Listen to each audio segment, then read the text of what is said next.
안녕하세요. 자담세무에게 세금연구소 송대권 세무사입니다. 작년 2024년 12월 24일과 26일 대법원은 복지포인트 제도와 관련하여 제기된 1년의 근로소득세 경정거부 처분 취소에 대한 판결에서 민간기업이 소속 임직원들에게 지급하여 오고 있는 복지포인트는 현행 소득세법상 근로소득에 해당하는 항목이기 때문에 이에 대하여 근로소득세를 원천 징수한 여러 과세관청의 처분은 적법하다고 판단하였습니다. 대법원은 해당 판결들에서 복지포인트는 직접적인 근로의 대가는 아니더라도 적어도 임직원들이 회사에 제공한 근로와 일정한 상관관계 내지 경제적 합리성에 기인한 대가관계가 인정되는 급여에 해당한다고 판시하였는데, 대법원의 이러한 판단은 복지포인트를 수령한 민간기업의 임직원들이 정해진 사용기간과 용도 범위 안에서 재화나 용역을 자유롭게 구매할 수 있는 경제적 이득을 얻을 수 있다는 점이 그 근거가 되었던 것으로 보입니다. 참고로 이 복지 포인트는 그 성격상 현행 근로기준법상 통상임금에는 해당하지 아니하나 조금 더 넓은 범주인 현행 소득세법상 근로소득에는 해당하는 것으로 평가받고 있습니다.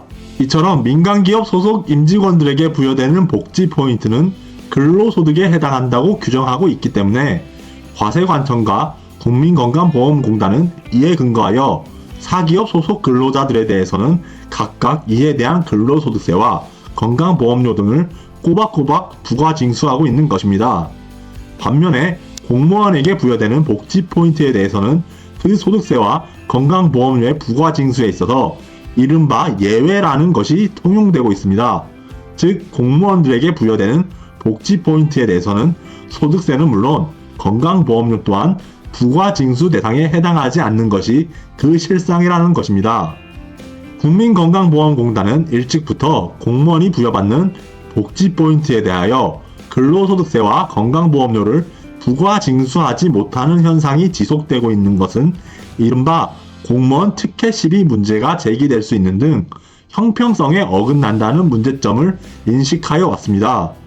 특히 지난 2011년에는 보건복지부와 국민건강보험공단이 합세하여 공무원의 복지포인트 등에 대하여 건강보험료를 부과하는 정책을 입안하였으나 아쉽게도 행정안전부와 기획재정부의 반대로 인하여 법제화에 실패하였습니다. 결국 현재까지 공무원이 부여받는 복지포인트에 대하여 민간기업 소속 근로자들에 비교하여 근로소득세 비과세는 물론 건강보험료 미부과 추가적으로 연말정산 시 복지포인트 사용액에 대한 신용카드 소득공제까지 받는 불합리한 현상은 조금도 시정되지 않고 있습니다.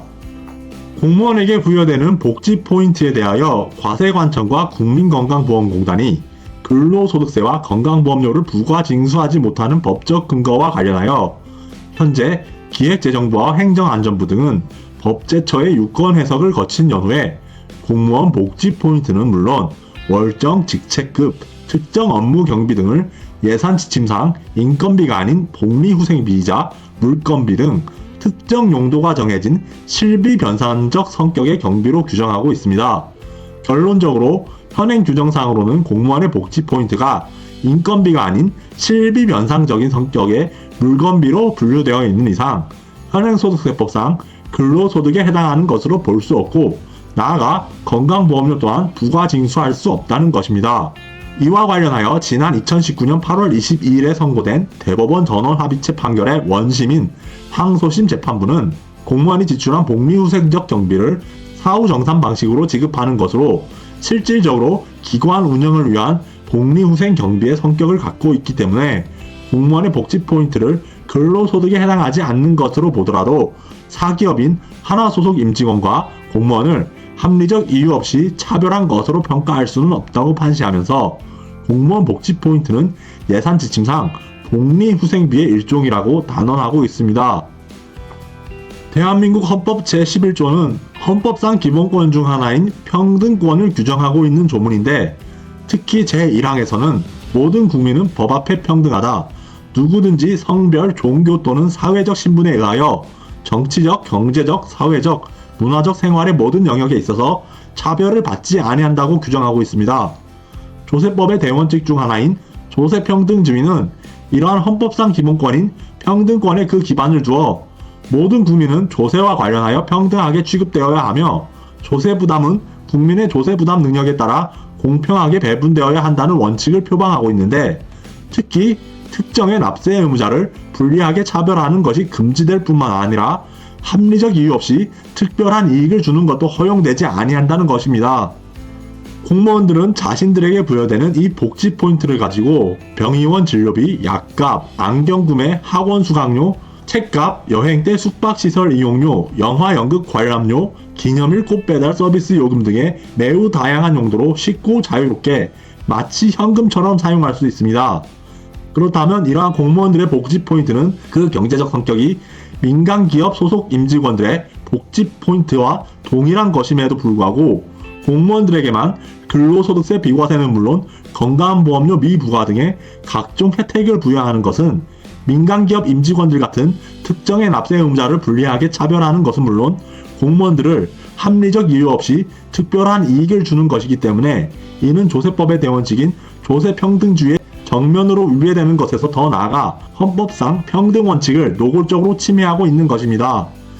그렇다면 이 법을 통하여 공무원들이 부여받는 복지 포인트에도 민간기업 임직원들의 경우와 동일하게 조속하게 근로소득세를 과세하고 건강보험료를 부과하는 규정들을 반드시 제정하여 무너진 조세평등주의의 회복과 침해된 헌법상 평등원칙을 수호하여야 할 것입니다. 이상으로 자담세무에게 세금연구소 송대건 세무사였습니다. 감사합니다.